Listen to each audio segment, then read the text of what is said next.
But एक चीज इसकी अभी हम बात कर रहे थे, बॉन्ड यील्ड्स का मूवमेंट काफी तेजी से आपको अमेरिका में गिरते हुए दिखा है। 2 साल की बॉन्ड यील्ड जो कुछ समय पहले 5% के ऊपर 5.25% में थी, अब गिरकर 4% आ गई, आज 4.25% है। और 10 साल की बॉन्ड यील्ड भी हमने देखा 3.5% पे गिरी है।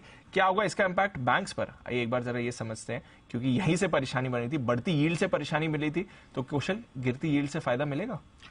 बिल्कुल। देखिए दीप, यहाँ पर गिरती यील्ड से फायदा इनको मिल ही सकता है, क्योंकि जब यहाँ पर यील्ड्स बढ़ रही थी तो इनके बॉन्ड प्राइसेस जो इन्होंने खरीदे थे कोविड के दौरान, वहां पर लगातार गिरावट आ रही थी और इनका जो notional mark to market losses है वहां पर आपको लगातार बढ़ता हुआ अमाउंट आता हुआ दिख रहा था। तो इस वजह से बैंकों को बड़ी परेशानी हो गई थी।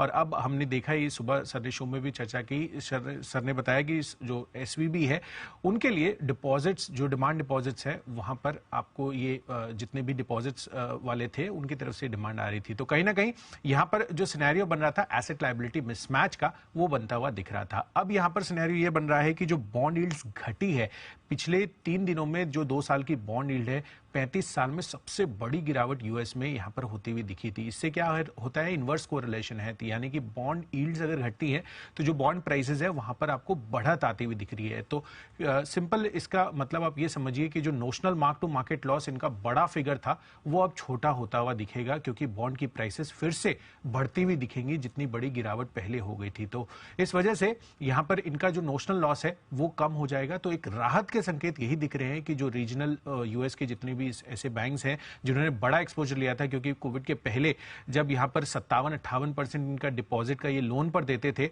अभी वो घटकर करीब 35 से 41% हो गई थी। और ज्यादातर ये डेट्स और बॉन्ड्स में ही इन्वेस्ट करते थे। तो वो जो एक्सपोजर है वो इनका एनी विच वेज इंटैक्ट ही था, बट यहां पर जो बॉन्ड की प्राइसेस घटी थी वो अब बढ़ती हुई नजर आएंगी, जो इनका लॉस कम कर देगा। तो बेसिक अंडरस्टैंडिंग ये है इसमें। तो यही अगर पहले एक हफ्ते पहले हो गया होता तो शायद इन बैंक्स में इतनी बड़ी परेशानी हुई नहीं होती। बट ठीक है, दे रहा है दुरुस्त है, ये आपके लिए एक्शन यूएस का बनते हुए दिख रहा है।